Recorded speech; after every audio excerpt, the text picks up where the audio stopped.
Hey everybody in the reggae universe, welcome to a conversation in dub hosted by me, Mark Ramondi. And me, James Pasqua. This podcast is all about exploring the massive world of reggae and dub music, from its roots in Jamaica to its influence on various music genres worldwide.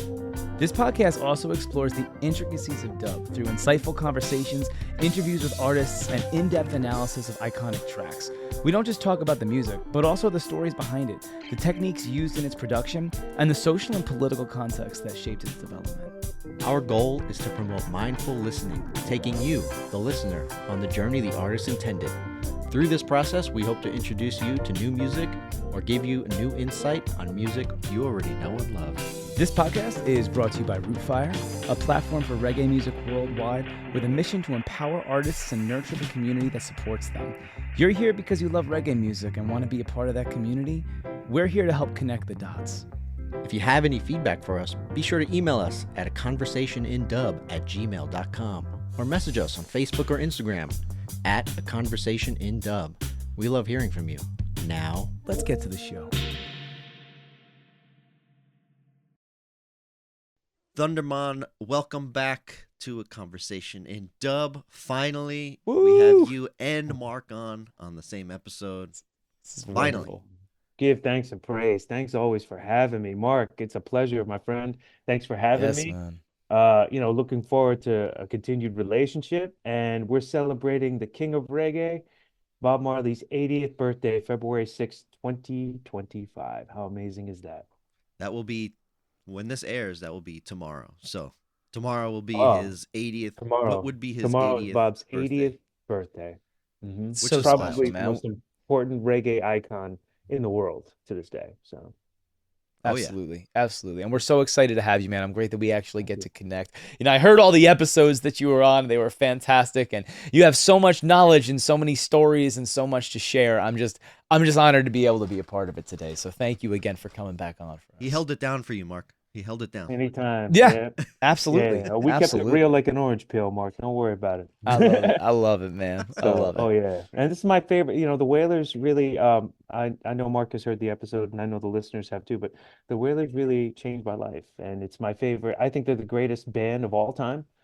Absolutely. And the funny thing is, listeners, as you're listening to this, um, I would love for the listeners to drop the comments on their favorite Bob Marley song, Mm. and if they also think that it's his greatest song, because in my opinion, I have two songs that come to mind. To give an example, um, outside of reggae, which is, my life's blood, I also love a lot of different other music, like everyone else, I'm sure, that's listening, and you both as well. I'm a big Mozart Absolutely. fan, and the reason why I'm a big Mozart fan is because of the movie Amadeus, which, in my opinion, it's my favorite movie, and it's the greatest movie of all time. But with Bob Marley and his music and the songs, my favorite song to this day is the song that really hooked me on Bob, called No Woman No Cry, which is a standard in the Marley catalog, but I, by a long shot, do not think that it is his best song. The studio version or the live version? The live version. Yeah, of course. It's the live version, because the live version changed. Yeah. We could have a podcast just on how big that was for Bob and for reggae. When that live album came out, that changed everything. Mm. And it's very interesting too, because that live album, and in that era, Bob had to really become a huge star in Europe before Jamaica really accepted reggae, because it's such an odd relationship, because as you both may know, and some listeners may know, the Wailers had been banned multiple times. Peter Tosh's first solo album, Legalize, it was banned from the radio before it even came out, practically. So Rat Race, when it was a big single on the Rastaman Vibration album, that was banned, too political. So they banned Bob's music even when he became a star. But then when he became undeniably well received and hugely popular in England, where there's very high Caribbean population, in Germany and Italy and Spain and all those European countries that really embraced reggae first, that's when Jamaica started to, they couldn't hide it anymore. Here's this man who just is dominating the world with this music that comes, from Jamaica. So it's very interesting. That live album had a huge pivotal moment. But in my opinion, even though that is my favorite song, I still believe Bob's best song and the greatest reggae song of all time, and I love how this is all completely, subjective, if that's the right word, is Soul Yeah. Rebel. I think Soul Rebel is the greatest reggae. So I Wow. think Soul Rebel epitomizes what reggae's about because some people don't follow Rasta, some people whatever, okay?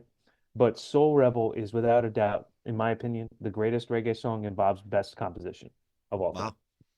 That I That's valid. I never would have thought that would be the greatest Bob Marley song for you to say, but hearing it Yeah. in my head now, I'm like, yeah, the composition is pretty amazing, and it Oh yeah. blends the roots reggae with a little bit of rocksteady. It kind of Hmm. has that skank on it, you know. Oh yeah. It's not only does it have it that skank, but it's a great pivotal moment in the Wailers' journey because Family Man and Carly had now joined the Wailers. So that you Mm. have the one drop king, Carly, who's Family Man's younger brother. Bum, brah, bum, bum, bum, bum, bum. And then it starts off, and you have Bunny and Peters, whose harmonies with Bob are second to none. Hmm. What's really cool is for us collectors who just live and breathe for any audio or any type of Marley that's unreleased or that's available. There's a very famous it's been bootleg called the Easy Skankin's 1978 Kaya rehearsals, um, which was a boot. I don't know if it was a Japanese release, which would make it not a bootleg, but in any event, it was a rehearsal for the band of the upcoming 1978 Kaya tour. And years and years ago, when I was first going to see the Wailers, we had what was called Wailers Fest. These big Wailers collectors, James Wilson and Jack Lau, who had a huge influence on me, Corey Nyberg, who mentored me, and Paul Johnson, a huge collector. We all came together in Rahway, where Corey was living. And James, who's from England, gave me the full rehearsal, which includes a band version of Soul Rebel, which I have to share with you both. It is Whoa. absolutely incredible. And it makes me wonder, like, wow, is Bob going to re-record that? And what would that have sounded like?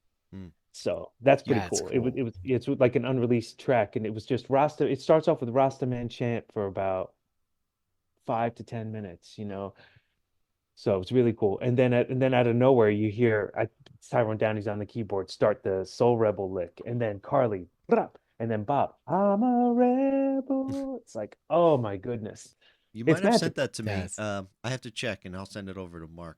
I'll let you Yes, know. please. That'd be really cool. So like Yeah, was that like a pivotal moment for you where that was the decision where that was the greatest composition of all time, or has it always been Soul Rebel, or has that shifted over the years? it's interesting you say that because so when that happened, this is interesting. So that's around 2000. Soul Rebel, that was really when I was coming to realize that I think Soul Rebel is the best song because it really epitomizes what reggae is all about. Hmm. Rebel being, it's funny because I think it's just it's a lifestyle and it's a mentality. And that's Yep. what Soul Rebel epitomizes, what reggae, that mentality of reggae and what reggae stands for. I would say that was the catalyst to it because interestingly enough, a couple weeks before 9/11 in 2001, when the 9/11 tragedy happened, I was in Virginia on vacation with my father, and I when we were out and about doing the history stuff in Williamsburg, we love history. I'm a very history-oriented person. We're a history family. We had come back to where we were staying, and there was a message from my mother. Corey called here looking for you. He knows you're on vacation. Call him. He found a record that you've both been looking for years. So when I called him, I thought it was Soul Rebel. So he was like, Dan, he was like, what's the one record you could have with Bob? And I said, Soul Rebel, which I don't think it was ever released on the 7 inch, like officially. It's on the Mm-hmm. Upsetters album that Lee Perry put out. So Soul Revolution. I might be wrong, but I don't think it was ever released on 7 inch. And he even said, "Oh no, if that was that one, I would have grabbed it for myself." And I said, "Well, gee, thanks." And he was like, "What's the next one?" So then I was thinking, "Oh, it's probably Selassie's The Chapel." Are you familiar with that song, Mark? Selassie's No. The Chapel? Okay. James, I think you are because we've talked about it. Yeah, yeah. So in the mid 60s, Bob's Rasta mentor, a guy by the name of Mortimer Plano, who had actually passed away maybe 10 years ago. He lived a very long life, who mentored Bob in the Rasta way, took the song Crying in the Chapel that Elvis Presley made famous on his Grammy Award-winning gospel album and wrote lyrics around it to be a Rasta hymn and renamed it Selassie is the Chapel. and he had 26 copies printed and 26 books in the Bible, and 13 were sent to Ethiopia and 13 were distributed in Jamaica. Now, Roger Steffens, who is everyone's mentor in collecting, just a phenomenal person. His book, So Much Things to Say, I can't recommend that highly enough. It's an amazing book because Roger just, kind of that's exactly the book. Yes, absolutely. And he was a voiceover artist by trade. So he narrates the audiobook if you're interested in listening. He used to give lectures on Bob and everything. Oh, So that's awesome. he and his partner Leroy Jody Pearson, Leroy Jody Pearson's an amazing blues guitarist, but he's a huge reggae record collector. And he found their copies, Selassie is the Chapel, of the original 13 that were in Wow. Jamaica. And I think Roger or Lowell Tubman. Lowell Tubman is an amazing, huge reggae archivist and collector out in Long Island. I live in New Jersey, and Lowell, I think, he might have the mintest copy. I don't remember. I haven't talked to that guy in a long time. And he's a great guy. I just haven't talked to him in years. But that long story short, that record that Corey had found from Leroy had found an upgrade of one of the originals, so he was selling his. So my copy is Leroy's original copy of that Wow. record. That's So awesome. So, and for listeners, I can't recommend highly enough. It's out there if you look. I know it's on eBay and you probably get some on Amazon, but you might find it cheaper on eBay. Something very important for any Whalers collector is you always have the ska period of the Whalers, and there's some Songs of Freedom things, and there's even an album or two that you can find. But then you have all the island years, Catch a Fire on through Confrontation. But for that period in between that Soul Rebel falls and Selassie's the Chapel, and there is what's called the Complete Whalers box set. There's four parts to it. Roger and Leroy and Lo Tubman and Bruno Bloom and the biggest Whalers collectors in the world got together, virtually wiped out the value of their collections because in some cases they had to use who has the best copy of Selassie's the Chapel. Where's the best copy of this? Because the masters don't exist for a lot of these original Whalers tunes. And some are just in terrible condition from what I understand. So this box set is everything remastered to a T. They're just the most like for example, there's a cover of Sugar Sugar, the Archies hit. Sugar, ah, honey, honey. It's an anthem, and I know we're going to be speaking about Leonard Peltier, but I've been playing it a lot. Peter does an old gospel tune that he grew up singing called Go Tell It on the Mountain. So it's just incredible. And you see the most incredible Whalers evolution of music because they were just trying everything and it's complete with liner notes on who's playing on what track and who when it was recorded, where it was recorded. It's just a true delight. Those box sets, when Corey Nyberg turned me on to those box sets, that's when I became all in because at first I wanted to get every version of The Woman No Cry that Corey had there that we could find. But then when I got that's when I became a record collector and I saw the joy because Corey is a huge record person. And that's how I became a record collector myself. And when you hold these records in your hands and just, wow, it's history because this was the only way to hear it back then. Yeah. That's True. That's interesting. Yeah, that's interesting that you say that because that was one thing I wanted to ask you. Like, how does it feel to hold these artifacts of such rich musical culture and history in your hand? Like, when you have these things in your possession, that moment's got to just be like, whoa, like this is like, how does that feel? It feels like you have a direct connection to it because now Jack Lau tells me that the writing on my Celestes the Chapel is Bob's handwriting because he has a couple of Bob's Oh, handwriting. He has a record or two that definitely has Bob's handwriting, as do I. jeez. But the Celestes the Chapel one is just it's special. It's very Yeah. you feel like a direct connection to it, and Yeah. it's almost addictive because you hear this music when you play it on I mean there's only a record or two that I've ever bought where I just like the original Soul Revolution LP I never played it because that one's it's just not in the best shape and I have the music Yeah. Yep. the label's in great shape so that's one of the reasons I bought it Yep.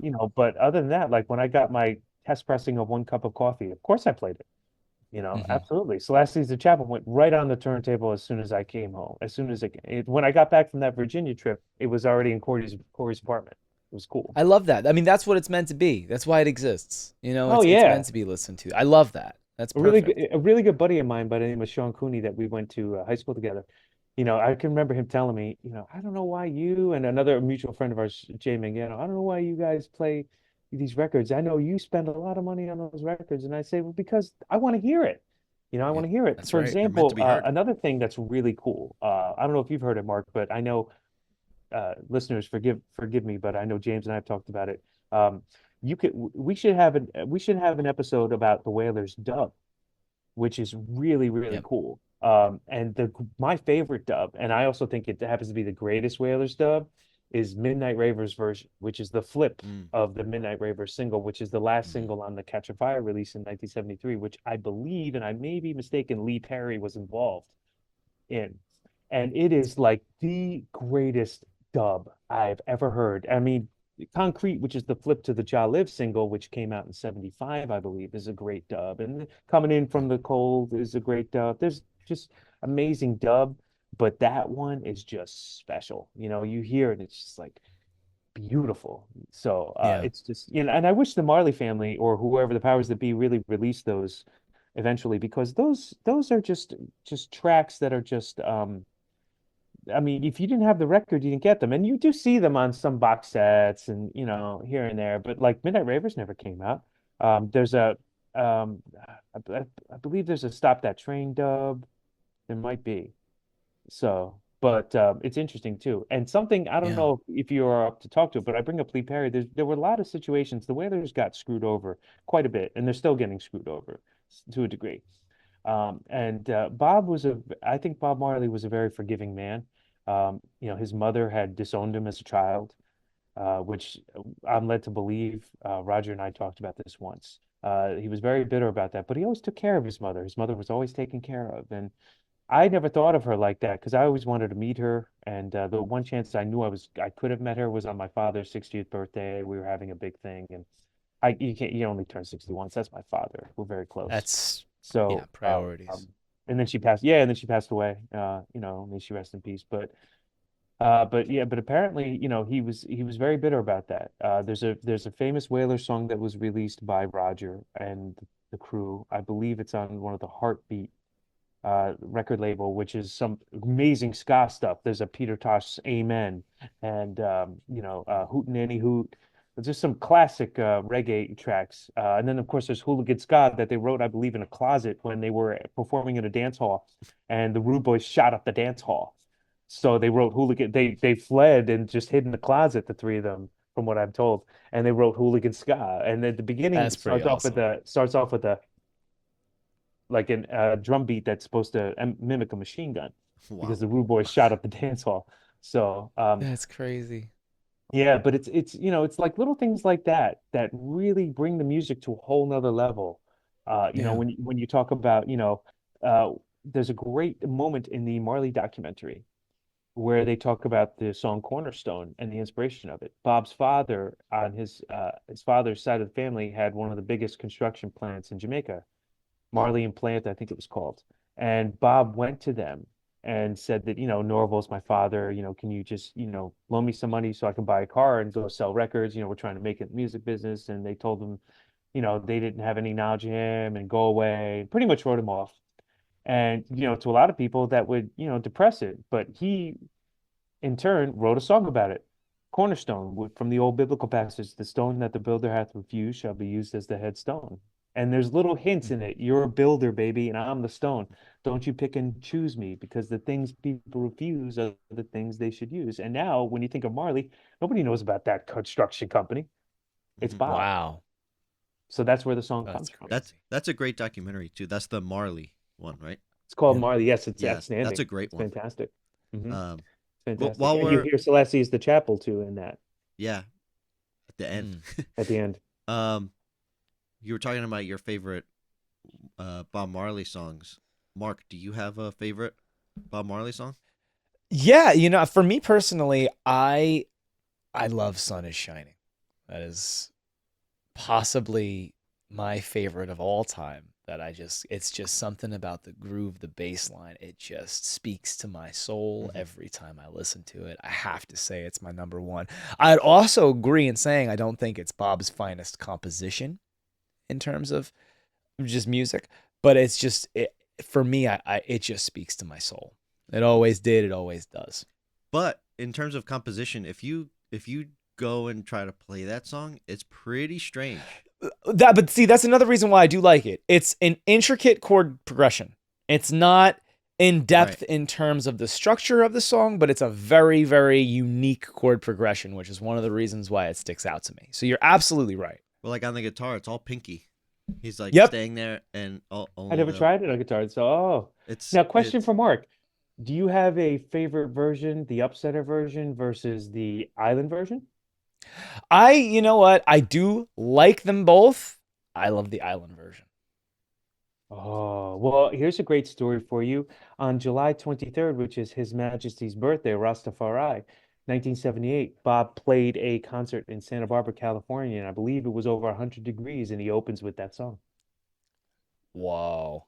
I I should think send you that's that the one on show. It's a YouTube, great right? show. His I would Majesty's love to see on His that. That's Majesty's so birthday. sick. And he was That like, is and as you so know, sick. the 23rd of July is His Majesty's birthday in our Babylon. And then they go right into Sun is Shining. And it was, Oh, that's I think it was cool. 102 degrees. What That's about crazy. James? What's James' favorite Bob Marley tune? Well, real quick on Sun is Shining, the Upsetters version. I actually heard an interview with Santa Davis, who played drums on that version, where Ah, in the studio he did his normal beat, you know, the normal Mhm. beat that you would do at that time, and Lee Perry came in and said, "No hi hat, no hi hat, don't play any hi hat." And then as Lee Perry was leaving the room, he came back and said, "You know what? Give me that hi hat so you don't play it by accident." And if you go back and listen to that version, no hi hat, yeah, just it's just one beat, drop, just drum. boom, hmm boom, And the boom. keyboard is it's nasty on Mm, that. Yeah. Welcome, welcome, yeah. welcome. Oh, it's brilliant. I'm pretty sure that was one of the most creative times for the Wailers when they wrote that, when they were Mm. just exploring. So Yep. And favorite, see, but that's the thing. Even with both versions, like instrumentally, there's so much going on, which is what yep. I love. But like, in terms of like the complexity of structure and the layering, that's kind of for me what I get into when I think about the best Bob compositions. You know what I mean? Like I always use as a layering example. Like I think This Is Love in terms of like how many layers are happening inside of that song and little different intricate parts and tracks always blows my mind. You know what I mean? 12-string That guitar. blows my mind. There's so much going on and there's so much orchestration, you know? Way to make that band sound like it's a 20-piece band because of how much little intricate little layering is going on. That intrigues me. And like in terms of like, I think James and I have talked about this on the podcast so many times before. Like I gotta listen to a song 20 times before I hear a single lyric or know what the song is talking about. Because for me, it all falls together sonically in terms of like musical structure. That's just where my brain always goes to. Like, how are these things weaved and tangled together? You know what I mean? So, like, for me, the message is always kind of secondary, even though it's crazy because for the heart and soul of reggae, that's what's really prominent is also like the message behind why it's being created and what it's being said. It's just hard for my ear to pick up on those things. So whenever I think of best and I think about most complex, my brain always goes to like the instrumentalization versus the tying together of the two. That's why I loved that you mentioned like Soul Rebel and everything, because that kind of totally changes the aspect from where I was thinking of, where it really not only ties in the intricacy of the structure and the complexity of the instrumentalization, but also the marriage of the message, which I think is also the epitome of what we're talking about here too. So that was I love that. I absolutely love that. Nice. For me, sorry, Mark, to just go off. No, go ahead, No, man. no, you were next. I think Concrete Jungle is my favorite Bob Marley tune. Oh, And the one with the Muscle Shoals musicians, the studio version that came out. The Jamaican version is oh, great, but I love the addition of the extra organ and the guitar Mm. solo and all that stuff. Mm-hmm. That and Robbie Shakespeare on bass. Sorry, I love Family Man. He's one of the greatest. But that bass line is something else on that song. and that was the world's introduction into the Wailers. Yeah, It's it crazy. was. So Robbie crazy. Robbie Shakespeare should be celebrated and loved. Family Yeah. Man doesn't Legend. need to do a thing. If I had to use one word to describe his bass playing, I would say symphonic. Yeah. He is Mm. a symphonic Mm-hmm. bass player. But Mm-hmm. to echo, it's interesting because now the original Concrete Jungle on the Tough Gong label It's very rock steady-ish. Have you Yeah. heard it, James or Yeah. Mark? The original, the before the Yeah. Catch a Fire. Yes, Mm-hmm. yes, yeah. Yep. So, and it has a saxophone in it too. It's brilliant. Now that is also on the Complete Wailers, but I've told James, and I've said this on my podcast, my favorite album is Catch Fire. Yeah. Even, and the funny thing is that's the most Chris Blackwell influenced record of all the Wailers records. It's a masterpiece. And that version of Concrete Jungle, I would have to like. I love the Jamaican version too, but that's also for me personally. Like when I was really picking up on the Wailers, I was listening to that album and I was like, not Corey Nyberg, that is, he's talking about the ghetto, isn't he? He goes, yeah. And then I just went home and just listened to it and just smiled. I was like, I get it. I Mm. get it. Mm. So, and just, I mean, just and the poetry, no chains around my feet, but I'm not free. I know I am bound here in captivity. Mm. So, In mm. terms of orchestration, though, I also really like "Satisfy My Soul" Oh, because Uh, yes. The Kaya album is one of those albums I put on if I'm like getting back into bass, and I'll try to play Mm. the bass lines to those songs. And that one always always gets me. I'm always like, how in the world did they think to do this Flex. orchestration? To go from Yep. all these sections and then never go back home, but always go back to somewhere. It's hard to explain without listening to it right now, but listener, go back and listen to "Satisfy My Soul" and think about each section of the song. And there's really no like start over point, where it goes like first chorus, first chorus. It's a and wild something interesting orchestration. about, I'm sorry to interrupt, James. No, no. But something I want to impress upon the listeners is as we're talking about musical structure and composition, Bob Marley would make the entire band rehearse and change instruments so that Mm. they could understand every part of the music. So Family Man's Mm-hmm. playing bass, now Al Anderson's playing bass, and Family Man's going to play keyboard. Tyrone Downey's going to move from keyboards to organ. Why is going to move to I don't know, guitar. And why was another person that I was very blessed to be around when I was around the Wailers a lot back then. Greatest organ player in all of reggae music, I think, hands down, is Earl Lindo. Um, but he would do that so that they could understand the music. There's a story once where he had the band rehearsing and literally had the I3 in tears because it was the same song for hours. Bob really was a workaholic, which I do feel is one of the very few things in the Marley movie that they did come across and bring it out right. Mm-hmm. I think he slept maybe 4 or 5 hours a day and just See. worked and worked. He had this incredible work ethic. And if I had to, I have for years and will probably forever maintain that his one goal in life was to be heard because society had denied him from when he was a child. He played a concert in the bathroom, if there were going to be people that would listen to the message. And one of the great examples of that is when he did the final tour before he got sick and he passed and the cancer had already spread throughout his body, and he was embarking on this huge tour that where he broke the Beatles' attendance record in Milan in June, played in a bullfighting rink on the day I was born, June 30th, 1980, in Barcelona, Spain, at the Plaza de Torres, I think it's called. Um, I think that's what it's called. Dortmund, Germany, where, in places where Adolf Hitler was championing the Nazi cause. Now Bob is chopping down oppressors right in the same spot not that long after. But when he comes to America, it's very interesting because he was always confused why Black America specifically was not coming on the reggae train. It was all the white college kids who just loved it. I mean, there were certainly African Americans who were into reggae, but not as widely as in, let's say, Africa. So the Commodores, which of course Lionel Richie was a member of at the time, had come to Bob and his team and had said, would you like to open for the Commodores? And Bob's team was like, well, open for the Commodores, they should be opening for us. I mean, I don't think Bob's going to go for this, but we'll take it to him. And then when they took it to him, he pretty much said, yeah, no problem, let's do it.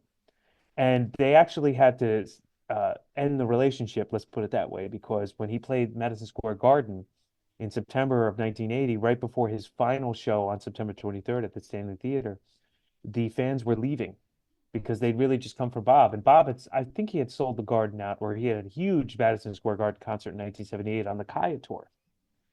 And this time around, he's opening for the Commodores, and people were leaving, and the Commodores were like, "Yeah, we can't do that. They're coming for Wow. Bob. Let them come to Bob." Mm-hmm. So, so in any event, Bob wanted to be heard, no matter where and no matter when, and it really has become such an enormous and incredible legacy that we all celebrate. Yeah. No, absolutely. In terms of the movie, you brought up the movie, the One Love movie, which came out last year. That's right. Uh, and the last time you were on, we were like, the movie's gonna come out, we're gonna watch it, and then we're gonna talk about it. And I never really talked to you about it much after, like a brief text conversation. Oh yeah, I saw it. Yeah, and this and that. Uh, I wanted to get your like raw feeling about the movie. Well, there's two opinions I want to express. Yeah, If one of the goals was to get people more engaged in the Whalers and Bob more specifically, because they really don't, spoiler alert, folks, they really don't go into Peter and Bunny. It's not about that. It's about a specific time period in Bob's life. One of the most important times, to be sure. Um, if that was their goal, job well done. Mhm. Because when we were able to stream it, because I went to see it later on. I think James, you may have even saw it before I did. I saw it in the Um, theaters because I wanted to hear the music in yeah, the theater. me too. It was cool to hear Get Up, Stand Up in a theater, you know. But if that was that, I'm sure that was one of their goals, and it was a job well done. Because they do really, Bob's work ethic is, I think, comes across very nicely.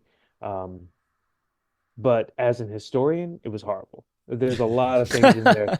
There's just a lot of things in there that just, it's interesting, the relationship, the way they portray the relationship with Bob and Rita. Now, I'm not sure, I know about her book, obviously. Rita Marley is an unsung hero for the Wailers. She helped keep the Wailers going when they were on tour. She ran the record shop. The role that she played in the Wailers and in Bob's life can never ever be underappreciated. She's a hero. She's absolutely a magnificent person. Um, but there's a scene, for example, there's a couple things I want to touch on that I was just like, what? You know. So there's a scene Yeah. where he plays Turn Your Lights Down Low, and she's like, "Oh, I love all your love songs." That song was written for Bob's girlfriend, Cindy Breakspear, who was the mother of Damien Jr. Gong Marley. Hmm. I highly doubt that that ever happened.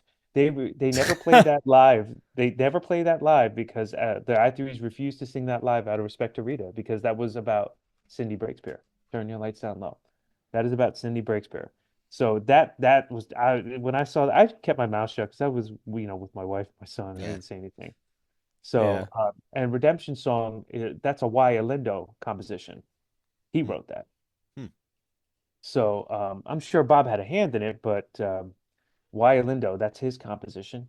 And the way the shooting goes down, spoiler alert, it's just, the way Neville Garrick recounts it in the documentary Caribbean Nights, which is the first documentary that I'm aware of that was ever done on Bob Marley, was done a couple years after he passed in the mid 80s. Don Taylor, Bob's manager, was coming in to speak to Bob and just happened to walk into the crossfire. Hmm. Bob was in the kitchen and Don was coming in to speak to him. And just by happenstance, he comes into the crossfire and gets shot. And he took most of the bullets and almost died. Hmm. Now, Bob turned sideways to make himself a smaller target, and the bullet grazed where his heart is and went into his arm. And the bullet stayed lodged in his arm for the rest of his life. And doctors have said that had he would have exhaled instead of inhaled, or vice versa, I forget which one, it would have went right through his heart and he would have died instantly. Oof. That's how close he came to dying. So the way that the shooting, like Bob gives this weird look, like, "Oh man, you guys are really going to do this in the movie." That Hmm. is not how the shooting went down by any means. I'm sure. Um, Rita, I love how Rita joins him in the movie at the concert. From what I have learned over the years, she actually, if you watch the Smile Jamaica concert, folks, not that I would encourage going on YouTube, but it is there, so the cat's out of the bag. But I, of course, have the audio and the newsreel that I think I know they play in the Marley documentary. But Rita's wearing a hospital bathrobe because she, I believe, stole a cop car from the hospital, went up to the Blue Mountain Hideaway, which was Chris Blackwell's home where Bob was staying, and there were literally Rastas with machetes in the trees guarding him. And he had, at that point, when she got up to the home, they had made the decision to do the concert. So Bob just took her out of the police car that was stolen, put her in a police car that wasn't stolen, and they went down to the show and they did the show. That's So, crazy. and a great moment, Jeff. What? Yep, and a great moment. There's a character in there who was the Island Records publicist, I believe. His name is Jeff Walker. And Roger did an amazing episode of the Reggae Beat, which was Roger Steffen's radio show. And he sent us copies of the old one where they go through everything. Jeff recounts the whole story. Hmm. And the moment where he says, Bob, your guitar is your machine gun, that did happen. And everybody laughed at him. But then it just stewed in Bob's mind. And it was one of the motivating factors for Bob to go down and do the show. So I was really happy to see that.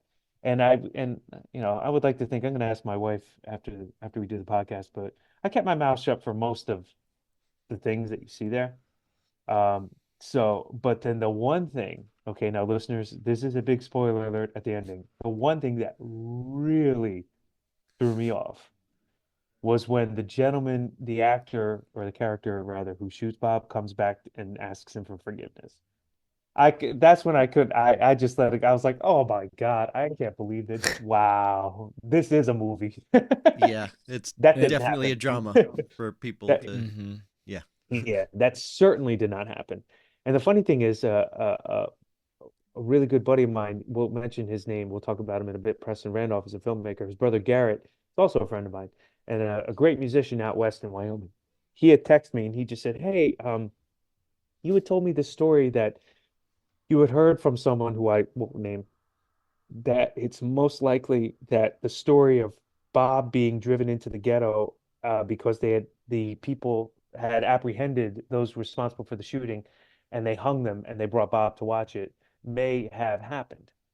Is that correct? And I said, yeah. And I said, but listen, you have to understand, it's hearsay. I think it's possible. The friend who told me is someone who is a highly accredited authority. I just don't want to blow up their spot. But it is laughed at by some, and people refuse to believe it. I think it's highly probable. And he was like, "Okay, I was just asking because I just watched the movie and the ending didn't really align with what you told me." And I was like, "Well, what do you mean?" And he said, "You'll see."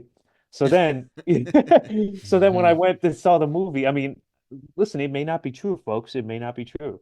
I wouldn't be surprised. But there are a lot of things in Bob Marley's life that are true that don't necessarily coincide with the image that we have of Bob. For example, um, there's a great book I have, which I'll send you guys a picture of. It was a book that was released about Bob Marley. Um, it's I believe it's called Marley, and it was released when he was still alive, and it's largely based around interviews that the author did with Bob. And he talks about a story about how one day when they were selling records back in the day, there's a famous story of Bob on the bicycle that he cut a corner and the records like he wiped out and the records went everywhere. But he talks about a story once where he would go and if you didn't have the payola, which was an expression for just paying a disc jockey to play the record, they wouldn't play a record. So they would just slam the door on him. And he talks about one day I just got tired of it. So I just kicked the door in. And Bob Marley may have been 5'5", very short. Okay. Picked the disc jockey up, slammed him on the table and said, "You're gonna buy my fucking record and you're gonna play my fucking record. I'm gonna beat the fucking shit out of you." Holy Things shit. like that you really don't. I remember years ago telling someone that story, they refused to believe it. They Wow. refused to believe it because Bob Marley wouldn't do so. You have to understand, Bob, born in the country, raised in the ghetto, he was no fool. And No. apparently, Tough Gong wasn't just a clever nickname. He was a real tough dude. And then there's the Lee Jaffe story. James brought up the Marley documentary, which, by the way, folks, if you don't have it, and I recommend it to you both as well, One Love, Lee Jaffe, when he was with Bob, and he is the harmonica player on the song Roadblock and Talking Blues, the Natty Dread album. That's Lee Jaffe, and he's often referred to as the White Whaler. As a matter of fact, Bunny Whaler once famously said, "Lee Jaffe, he's a whaler, man, he's a whaler." And Hmm. he being around Bob changed his life. He was around Peter during the Legalize It album, and there's some great. It's a really it's a book that features his pictures and an interview that Roger Steffens did with him. It's called One Love. It's an amazing book. I highly recommend it. There's some great pictures of Bob. There's great pictures of Peter, and they talk about the song Roadblock, which was literally about a time when they all were traveling through Jamaica and they had a good bag of herb with them and they got stopped at a roadblock, but then they could only pull out one person at a time. So the person with the herb passed it to the next person when they got searched and so on and so forth, so they didn't get caught. So that was what the song was about, that one incident. So 3 o'clock roadblock, Wow. that's where that song comes from. Yeah, I like in That the is awesome. movie that they do show a little bit of Bob's temper, because I remember you saying that you've told me these stories before, and the movie does Right. show him not as like this perfect person that everyone likes to think that he is. They do show him as more like a real human being with real feelings and a temper, and you know, he can get angry. I'm glad you brought that up because it's a little out of sequence. There is a scene, Yeah. spoiler alert. Sorry if I keep saying that. Feel free to edit it. But there's a scene. Mark, you've seen the movie? You know what? Bits and pieces, because it's That's been okay. crazy. That's okay.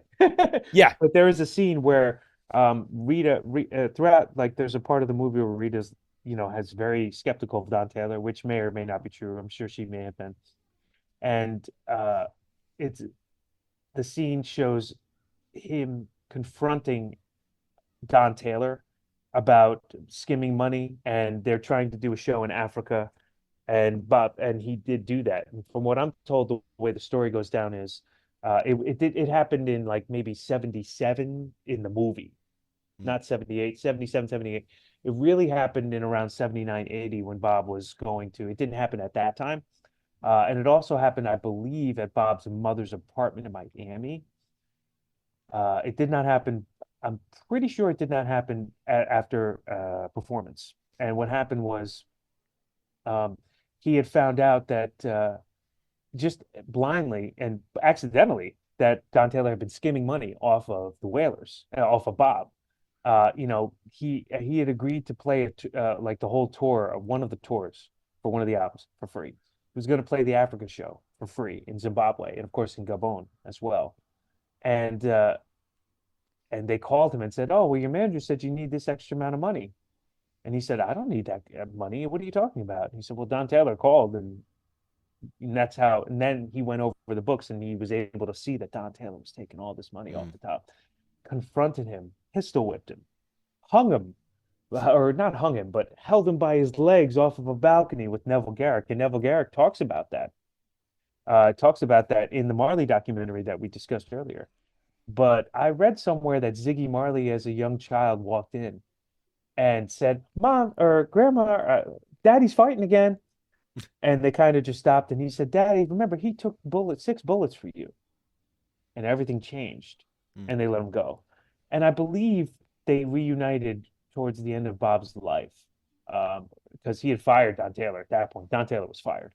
But it just goes to show that Bob was very forgiving. And he was a beautiful man who literally gave money. And that's something that I also like too. When in the beginning of the movie, someone comes and asks Bob for help. There used to be lines out of 56 Oak Road, and Bob would just give his money away. There's a famous interview in Canada where this woman who's very conservative and tries to probe at him, she says, "What do you do with all your money?" He goes, "We give it away. We give it all away." He would give and give and give. And the Whalers, interestingly enough, all the lawsuits came after Bob passed because when he was alive, everybody got taken care of. But then things changed when Bob passed. So, Mm. and Bob didn't have a will because he believed that if you had a will, you acknowledge death, and Rasta don't acknowledge death. Life Mm. is forever. So, but in any Wow. event, if you missed your chance to see it on a big screen, that was really the place to go see it. Yeah. It may want you to explore Bob's records and his music, which I hope it does. But what I would highly recommend to the listeners is diving into the Roger Steffens releases because he bridged that entire gap with the complete Whalers between the Coxsone ska period and the Island period. Mm.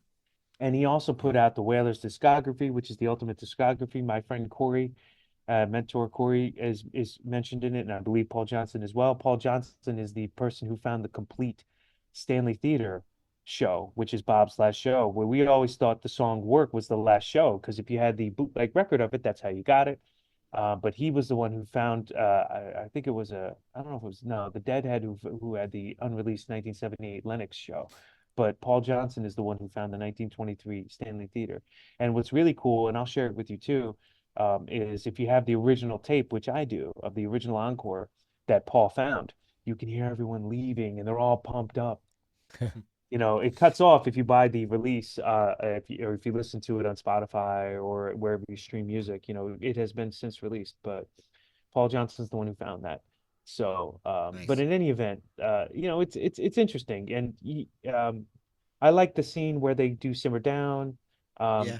but it would have been, here's the thing, and what really they should do is like an episodic thing, because you really can't talk about. I mean, I love the original Whalers. I really do. The Wailing And Wailers. the Wailing Whalers, and Joe Higgs, and there's so many like untold people.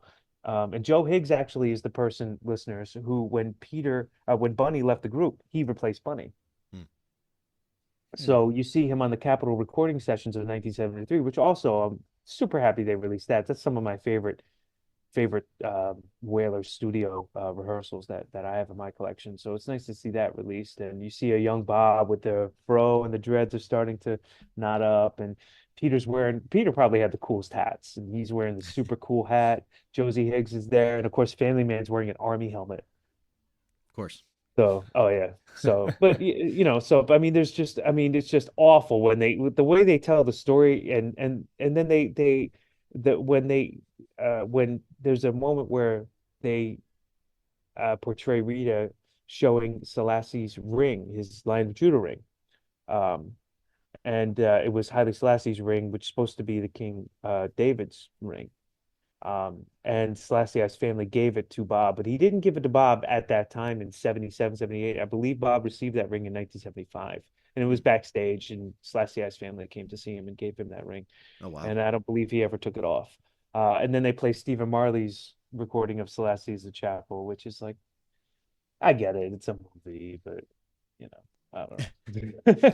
What No, I get that. one quick thing about the movie that kind of surprised me was how much they did not get into about Bob Marley and his life. Like this movie starts and he already did all the hard work, And it starts with we're making this new album.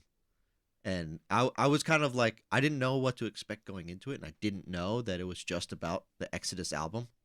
So I was like, "Whoa. Okay, you have to know a lot that happened already before you watch this because you're like thrown into the middle of like a life, you know?" I'm glad you brought that up because I was surprised too. I was hoping to see because I had seen pictures of the old gray whistle test, like they were going to do that scene. Hmm. And I just like, oh, that's going to be cool. And it never even made its way into the movie. Yeah. It's a deleted scene. 1973, the old gray whistle, which Bunny was still in the band when they did that. And what's very interesting though is they go right into the shooting, and then they go to the Exodus album, which is cool. But one of the side notes that James and I think, I know we touched on personally, is the gentleman who plays Family Man is Family Man's son, Aston Yeah. Family Man Barrett Jr., who is the leader of the Wailers band now, what's left of the Wailers band, which it's really just it's some great phenomenal musicians, don't get me wrong, but when I was with the Wailers, Family Man was alive and still running the band, and Wyatt was in the band, Al Anderson was in the band. Um, but then you have Junior Marvin's son who came on board at the Exodus album, and um, his son plays him. So like Hmm. little things like that. Now I'm pretty sure Carly had children, and the guy who plays Carly looks like Carly Barrett. He really does look like Carly That's Barrett. Hector Roots Lewis. Oh, that's who plays him? Yeah. Oh my God, I didn't even Carly. know Yeah. that. Wow. Okay, well there you go. And he's great. He's great, Yeah. and I mean just and the Barrett brothers, that's one of my, that's one of my favorite caveats because I got to know Family Man. I held that bass Mm. one time, That's a when heavy Family bass. Man, yeah, when Family Man had come to New York, was playing two shows with the Wailers, and he was like, "No, no, hold the bass." And I was like, all right, don't act like, don't act like a little schoolgirl, So, because he was rolling a spliff and had to approve the set list, and they Sure, were there you like, go. "Oh, we're ready," So that was pretty cool. Yeah. But that's something that I like because Family Man Jr. looks like Family Man. He looked exactly So like him. Like he if you looked watch that exact, yeah. movie and then you look at pictures of what Family Man looked like, it's like identical. Oh yeah, they're like completely identical, and he's the bass player too. Yeah. So that's what's really Now. cool too. So so it's just it's nice that they did that, but like there's some great especially those early Whaler days. Like I don't know if people understand like the struggle that Bob and all the Whalers went through. So Yeah. and then There's they end it definitely in a a lot of stuff missing from the movie. oh, But it's 100%, just a 100%. little snapshot of time is all that Hmm. movie is. Oh, really? It really is. And I get it. Like what do you do about Bob's life? What do you Well, make it it's about? long. And Yeah. it's interesting that the family would sign off. I'm sorry, go ahead, Mark. No, I think well, that's why I think it's interesting you mentioned that like episodes like they kind of need a series. Like there's I think that there's it's not off the table that at some point there should be a Marley series that kind of takes you through the chapters in different seasons and things like that, which would be something Oh, amazing sure. to look forward down the line. But I think that's what you need to tell a story that big. Because there is so much. There's so many chapters. There's so many pivotal moments. And I think they all play a very big role in understanding the overall picture. So to just have that little snapshot, which is also probably why they had a lot of freedom to like move things here, move things there. It kind of goes out of line with how everything goes progressively because there's only one snapshot of it. But hopefully down the line, a series would be something to look forward to because you can actually get in depth, make it a little bit more accurate. Oh, 100%. Um, yeah, Bob Marley movie. If you haven't watched it, we gave you a lot of spoilers, but go watch it. It's a fun watch. Know that it's historically inaccurate at times, but it's a movie. It's a drama. It's gonna be like that.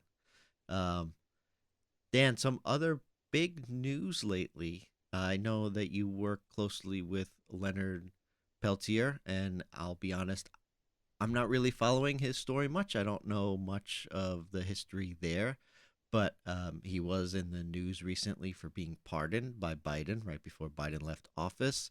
I know that was a huge day for you. Do you want to share any information that you have and any background? Sure, sure. So, it's great because we can tie this into Bob. Reggae music is one thing that it will do is make you a conscious person, conscious of the truth and conscious of the world and of life, and it will change how you live. And I've said many times, reggae music made me the man I am today, and that's the absolute truth. And I always have loved Native American history. And I have always felt that the Native American people, indigenous people of this country, have been dealt with the shaft, and it's something that's an open wound that's going to remain open for a long time until we really treat it, for lack of better ways to express it. So, in my college years, I took a debate, discussion, and argument class with Professor Lou DeLomo at Middlesex County College, and we had to do a 3-minute argument. And in the research of that argument that I did was the betterment of Native American conditions, restoration of treaties, and honoring treaties and things like that. That's how I found out about the case of Leonard Peltier, and that was 25 years ago. And I've been working and part of the movement to free Leonard for 25 years. Wow. And to give Wow. listeners a broad stroke, the American Indian Movement, which is probably the most famous and most impactful civil rights group for Native Americans and indigenous people in the world, especially here in America, Leonard Peltier is a member of that.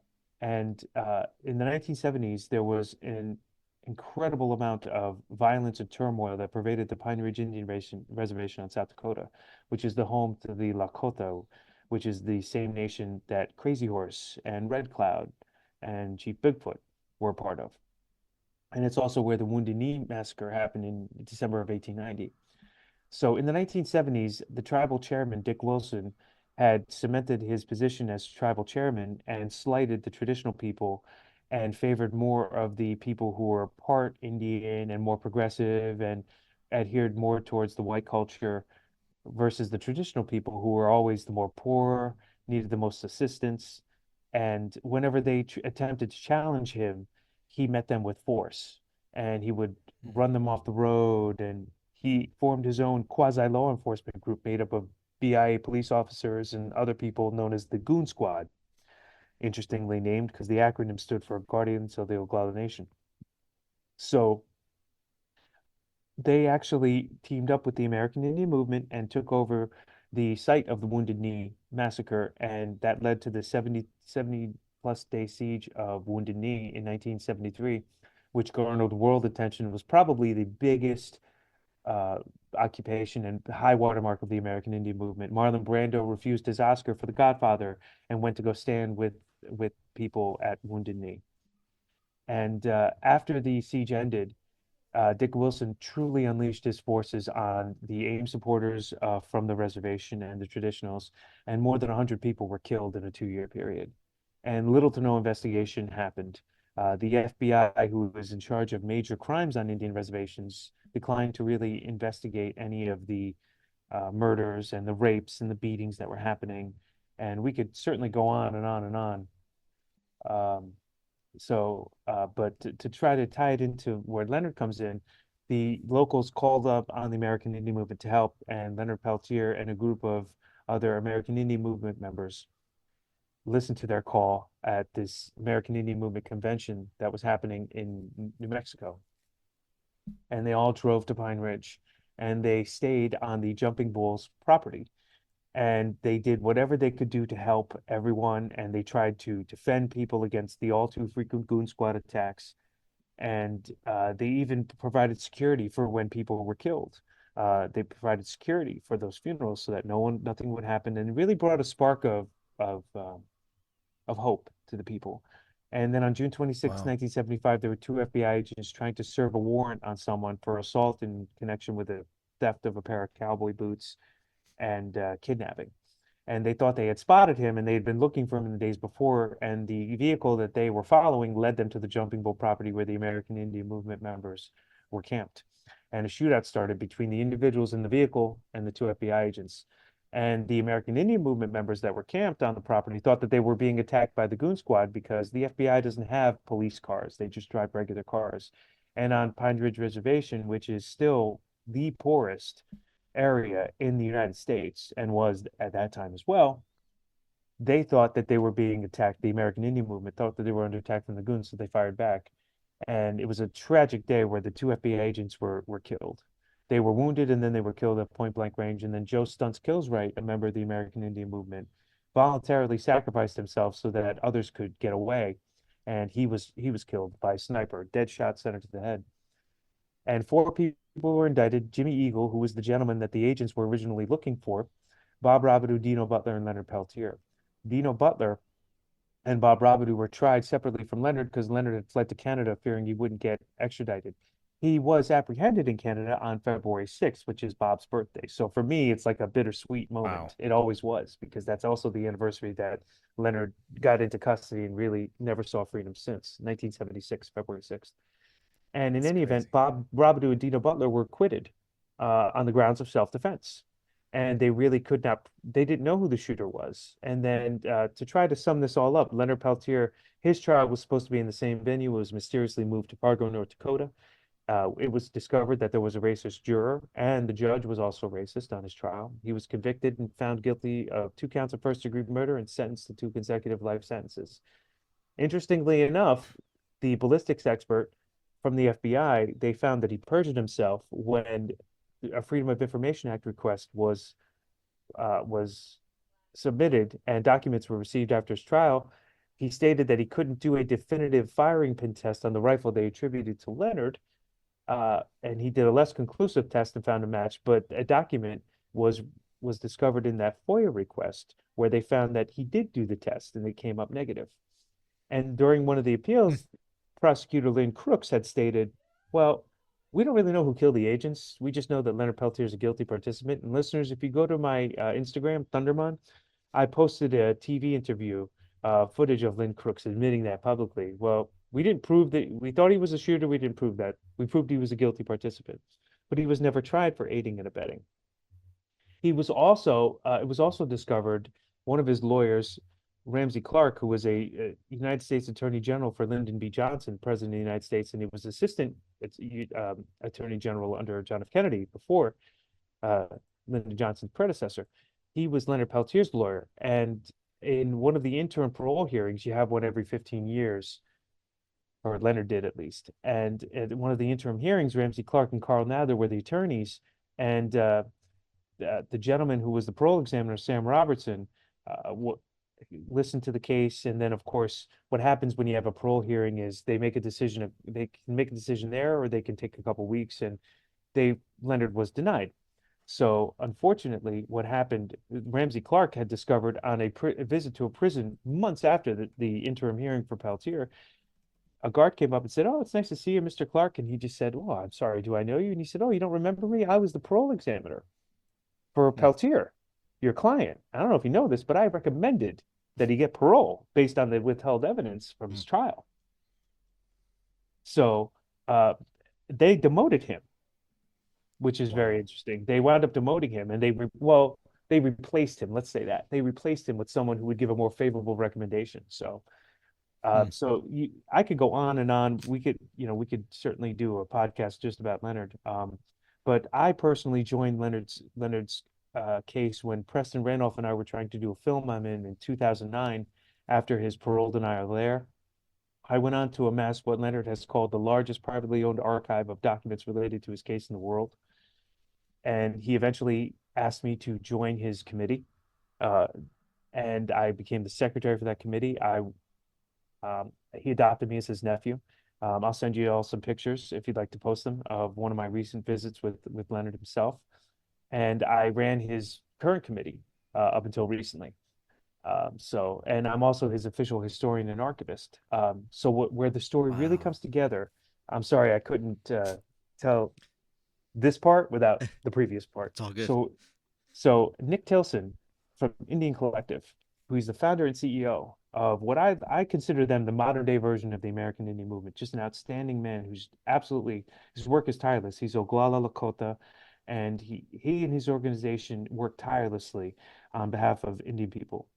Just an amazing, amazing person, an amazing team. Just it's an honor to say I know the man. He gave me a message and a call mid-December, and he said, you know, I'm in Washington, D.C. And now I want to also mention to listeners that Leonard had a parole in June that went pretty bad, and he was denied parole. And all hopes were shot because in September, Leonard turned 80 this past September in 2024. So um, we all were just really, we were on the fence. We didn't know what was going to happen. There is a documentary film that I'm a consulting producer on, Free Leonard Peltier, which is debuting at the Sundance Film Festival in January of 2025. Oh, nice. Which Oh, is that's awesome. Yes, yes. So it's great. It's really great, and they're just a phenomenal team. My friend Preston Randolph is at the film festival now. Now he worked with them a lot more than I did because I'm the document guy, whereas Preston's the film guy. So, Yeah, but they're of just course. David France and his team, Jamie and Jesse Shorple, who won an Emmy last year for his work. Just a great team. So I was of the opinion, and so was Preston, that okay, well, this is his best chance. This documentary changes the way people think, and we get a new movement, new followers, and we can press the powers that be, and hopefully it'll help Leonard, even though he's turned 80. He's got a number of health conditions, one of which is an aortic aneurysm. So December of 2024, Nick messaged me and calls me, and he says, "I'm sorry for the." It was about 5 in the morning, I think, and he says, "Listen, I got to call you. I got to talk to you." And I said, "Yeah, yeah, yeah, yeah. I'm just let me put some coffee on. We'll talk." And he said, I'm in Washington. I have a meeting with a bunch of tribal leaders and my team, and we're going to meet with the pardon attorney. And I believe the next day he had a meeting with White House counsel, but he had two meetings back to back, if I recall correctly. I'm looking for a picture of Leonard looking old. And I was like, well, he was like, do you have any that like he looks old and he looks sick? And I was like, well, the pictures I have of him, he looks good. My sister-in-law, who had looked at him, had said, boy, he looks good. And she really doesn't look at pictures of Leonard Peltier. And he does. He doesn't look bad. He doesn't look bad. He looks like, for a guy who's been incarcerated almost 50 years, he looks pretty good. I said, Fair. but we'll work on that, and he was like, listen, I'll keep you posted. And he kept me posted how the meetings were. We kept in touch. But I said, you should really talk to Preston, my friend Preston. I'm sure you've heard his name. Preston has some amazing video footage. Maybe something can happen. So he got in touch with Preston, and I'll send you, if you're interested, guys, the video that Preston did which Yeah. highlights James Reynolds. It's about a 2 to 3 minute video of James Reynolds, who was the prosecutorial supervisor. His office handled the prosecution. And a couple years back, he came out in full advocacy for Leonard Peltier for clemency, which is a commutation of sentence. And it's different from a pardon because a pardon absolves you of any crimes you've ever committed in your life. And it was huge. And so he put this, so Preston, I gave Preston the heads up, and Preston and I were in touch, and he was like, here's the video. I got to send it to Nick. Tell me what you think. Now, again, I'm an historian. I'm not like, I have some film experience through Preston, but he's the film guy. And I thought it looked great, so I told him it looks great. And he goes, okay, well, it's in Nick's hands. And Nick made a couple of edits to it. And then an Indian Collective, which has just an enormous following on social media, put it out and just pumped it out. And then I put it out. And Wow. Norma Bowe, who I lectured for at Kane University um, in January, days after where we're going with the story happened, she put it out. And I have a contact, a volunteer at Amnesty International, Gavrili. She put it out. So we just, after Nick put it out, that was the plan. Nick had said, let us put it out, and then you guys put it out. No problem, Nick. And it just went, I would like to say that it went viral. It was just huge. Democracy Now! Did a big story on it where they interviewed Nick. And it was so nice to see Preston get the recognition that he's been working for Leonard for years. So it was nice to see that too. So then we come down to the wire, Wow. folks. January 20th, which is Martin Luther King Day. I believe it was January 20th, right? That Monday? Mm-hmm. Okay. Mm-hmm. Yep. So Nick reaches out to me the Saturday before, and he says, uh, I'm on my way to Florida because Leonard Peltier is at USP Coleman 1, which is about an hour north of Tampa, Florida. And I said, really? And he said, yes, yes, yes. I got my whole team in place, brought a doctor. I have a private jet. We're going to fly Leonard out when he gets the clemency. I said, is he getting it? Is it confirmed? And he said, no, but here's how it'll go down. Robert Gifford, who is the clemency attorney, is going to tell me, and then I'll let you know. And I said, all right, perfect. So Sunday, he calls me, Nick Tilson, at about 8 o'clock in the morning. He goes, Danny. I said, yeah. And he says, how's it feel to write a book about Leonard Peltier, uh, which I am doing, and have it end with him getting out? And I said, did he get it? Is it out? And he said, no, no, it didn't happen yet. I just want to know how it feels. And I said, well, Nick, I've been around for a long time. I need to, forgive me. And he said, no, it's okay. I'm going to see Leonard right now. And I said, okay, great. So he was visiting with Leonard that day. So of course, me having visited Leonard on a number of occasions, the visiting ends around 2:33, depending, the prison makes the call. So Yeah. he had let me know after the visit, Leonard was very upbeat. He looked great. It's going to be a Sunday night announcement. So I said, all right, cool. So here in New Jersey, it was snowing. And of course, we had the next day off, and I'm like, this is gonna be cool. I can't wait, can't wait. And I stayed up until about 11ish, and no word from Nick. So I was like, all right, look, I'm going to Oh sleep. man. I know if Nick is gonna call, I'm waking up. I'm not concerned about that. So of course, I woke up the next morning, checked my phone, no news. Check in with Nick, nothing yet. So a really good bro of mine who's with the Florida chapter of the American Indian Movement, Sheridan Murphy, who also used to be the president of one of Leonard's committees and was a close confidant of Leonard for a very long time. He and I were in constant touch. And we both kind of agreed that, if this is going to happen, it's going to happen right when Biden leaves office, because when Trump comes into office, that's going to be the headline. So it won't be as big of a story as it would have been if you sign it now, like weeks ahead rather, Mhm. instead of the day. So 11 o'clock comes, and I'm starting to accept the fact that there's a good chance that we're not going to get this, and we didn't get it. So then my wife and I were walking back from the train station here in Newark at around 11:40ish when I got the call. He did it. He did it. And that's when I get to the book, in my book, that's what that chapter is going to be called. He did it. Because I just said, he did it. He did it. He said, yep, it's on the White House. It just went up, and it just was real close, tight lip sealed. Um, he did it. Leonard's Wow. coming home. So after all the years, and you have to remember, I mean, my 20 plus years pales in comparison to someone like Paulette Dutol, who was married to Bob Robidoux, Leonard's cousin, who was indicted for the murders, and who knew Leonard before the shootout in 1975 that I was talking about, or Bruce Ellison, who's one of Leonard's original lawyers, who I spoke to, who's also at the Sundance Film Festival. Like it just, I mean, just an incredible, and to tell you the truth, one of the most beautiful things about this, if I may share, all of us who have been involved in the struggle to a degree for a long period of time or whatever, everyone's just congratulating each other.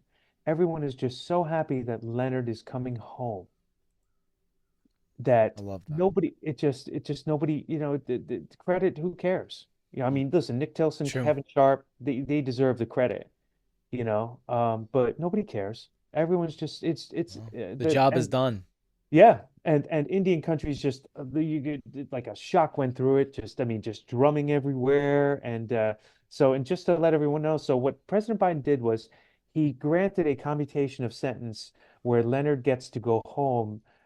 Indian Collective Nick Tilson built him a home and had it ready to go for his June parole hearing, so that there was a parole in place. It was already in place before that.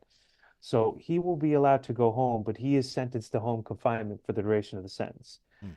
Now, I defy anyone, and I'll take a challenge from anybody to debate this case. Leonard really deserves a pardon due to the fraud on the court by the government and the irregularities that have been exposed in his case and the treatment that he has received, particularly during his confinement. However, we'll take this. And Leonard even said himself, this is a million times better than where I'm at right now. And they have until February 18th to release him. We would like to see that pushed up. Hopefully it will be. And he will get to go Yeah, home. And that's his family amazing. will get to see him, and people will get to go. And now he told me on one of his visits that Bob was a supporter, or that he thinks that Bob was. I don't know if that's true. I think maybe Ziggy or the children may have been Mm. supporters, or still Yeah. are to a degree. Um, but that is it was one of the greatest days of my life. No Wow. question about it.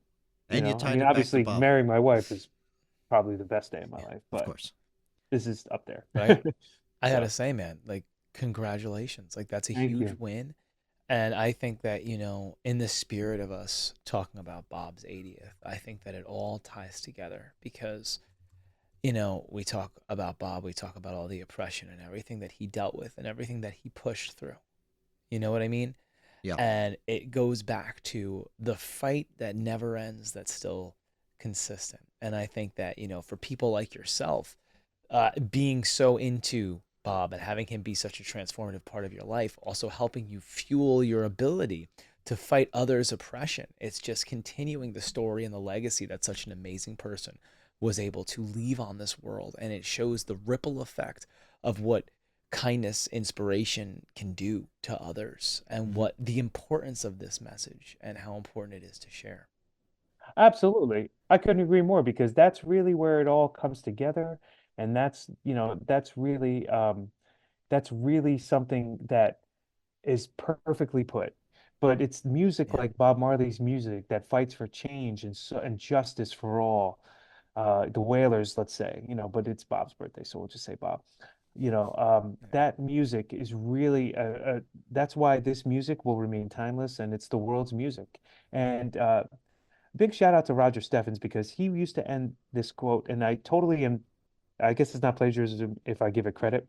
Roger used to end, and I don't know if it's fitting to end with this, but he used to end his Bob Marley tribute shows with a quote by John Pirelli, who was a New York Times pop critic, very well respected, and he and others were chosen to were asked to take one piece of art, I believe it was, and put it into Time's capsule that would last 1,000 years.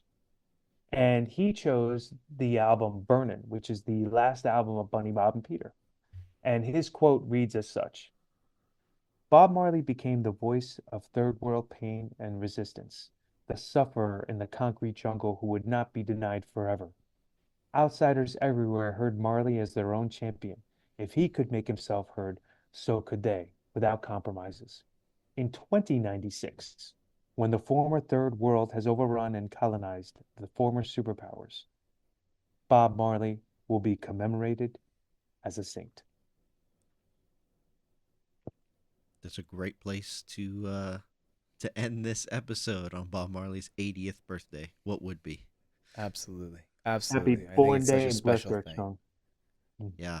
Absolutely, guys. And again, Thundermon, thank you so much for your time. Thank you so Yeah. much for coming on here and sharing this. And I think that, if there's one message to get across, guys, it's like this music, this message, especially Bob's message. It wasn't just for inspiration and it wasn't just for pleasure. It was a call to action that still inspires people to stand up for what's right today, to take the steps necessary to make a difference. It's exactly what Bob did.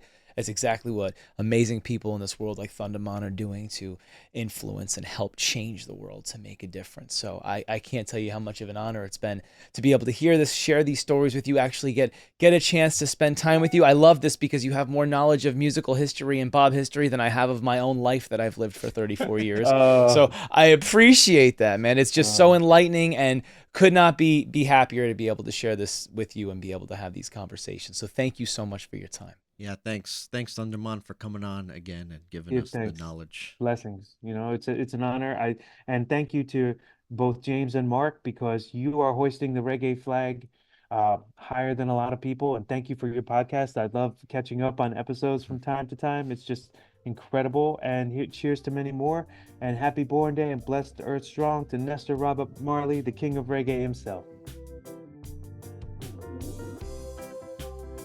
Thanks for listening to A Conversation in Dub, hosted by James Pasqua and Mark Raimondi. Conversation in Dub is brought to you by Rootfire, a platform for reggae music worldwide with a mission to empower artists and nurture the community that supports them. You're here because you love reggae music and want to be a part of that community? We're here to help you connect the dots. This show is produced and edited by James Pasqua. Our theme music is an original composition called Keep Dubbin' by James Pasqua and Mark Raimondi. If you want to hear previous episodes containing full songs, you can find them all on Spotify. Follow us on Instagram and Facebook at A Conversation in Dub. And if you have any feedback, requests, or just want to talk about music, reach out there or email us at aconversationindub@gmail.com. Make sure to rate us on your podcast platform of choice. And as always, keep dubbing.